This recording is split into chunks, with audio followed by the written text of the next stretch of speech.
Welcome, my friends, my fellow adventurers, to the ultimate Phase 3 Season of Discovery leveling guide.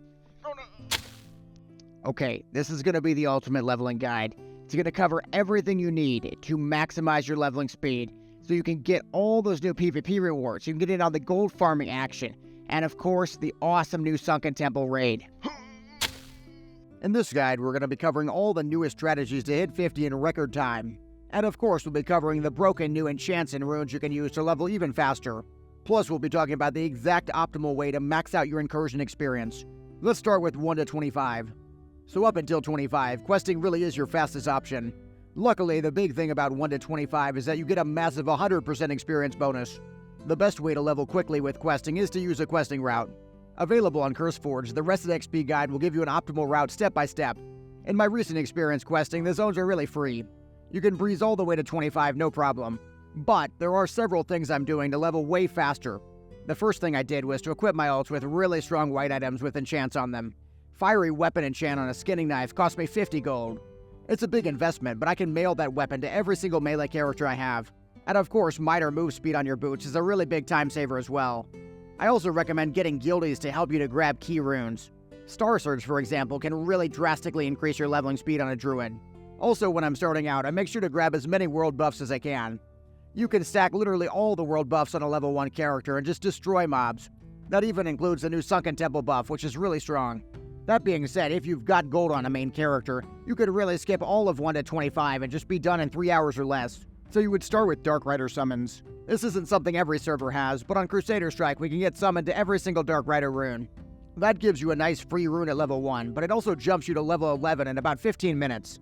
Then you would head straight to RFC on Horde to do dungeon runs or get boosted. Meanwhile, Alliance would have to quest until at least 15 to do Dead Mines or start getting boosted in Stockades. Then at level 19, Horde could start running SFK or just getting boosted there. Meanwhile, Alliance could move on to questing or keep getting boosted in Stockades. Once you've hit level 25, everything's going to be changing though in Phase 3. We've got a much easier and faster leveling method. From 25 all the way to 35, we're going to be doing Duskwood Incursions. These are around 100,000 experience per hour, which is amazing. Heading there is really the hard part. Alliance have it pretty easy, while Horde should swim up to Westfall or just death run through STV. Immediately when you get to Duskwood, you should look for players to group up or start forming your own group, which is what I did. An existing group is ideal because they'll share their quests with you.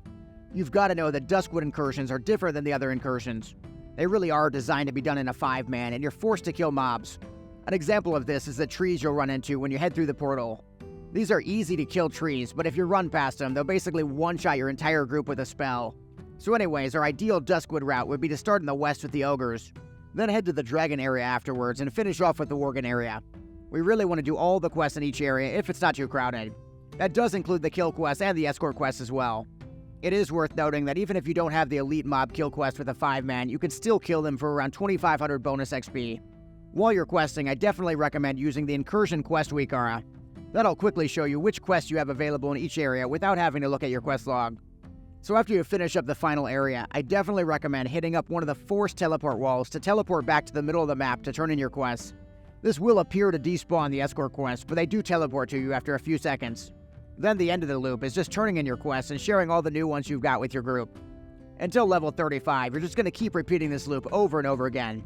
So you probably are noticing that I just said we're stopping our incursions at level 35.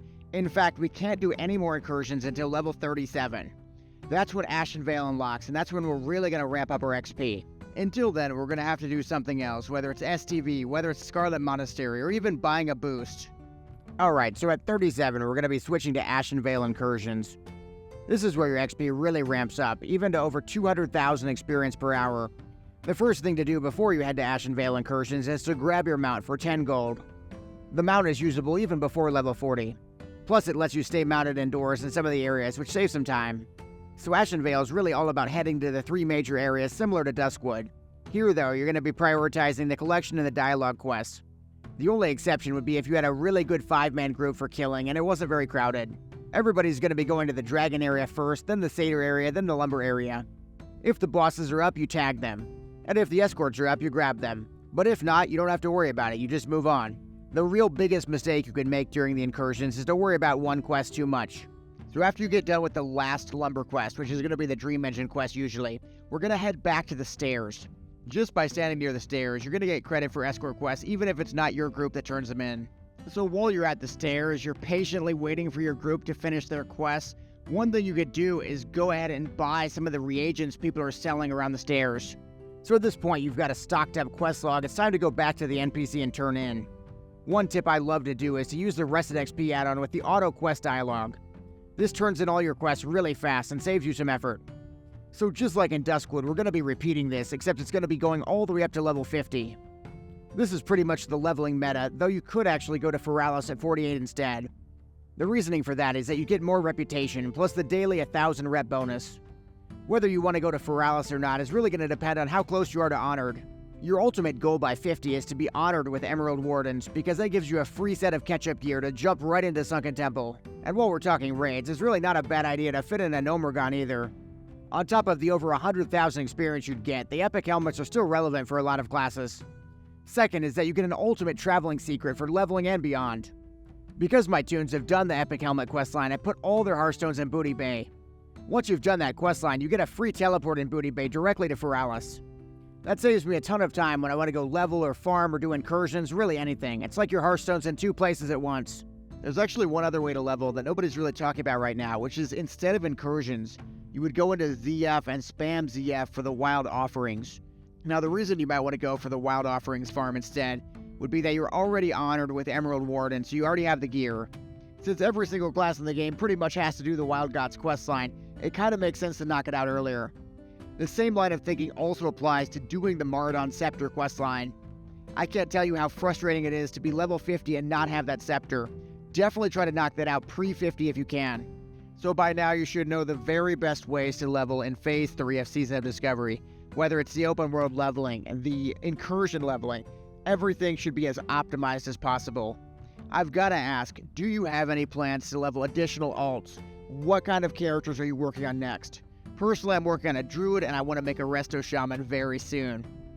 While I've got you here, I am curious what you guys think about the incursions as well. Personally, I started out, I really didn't like them very much. But since I've learned the routes, they've become much more enjoyable, especially Duskwood. I really like how kill focused it is. It feels great in a group. Alright guys, it's that time of the video where I want to say thank you for watching. It really means a lot to me. And definitely don't forget to subscribe. You don't want to miss out on upcoming content. Also, don't forget to check out my ultimate raid guide as well. If you want to get an 8 out of 8 clear, this video is the way to go. Definitely help me to get there.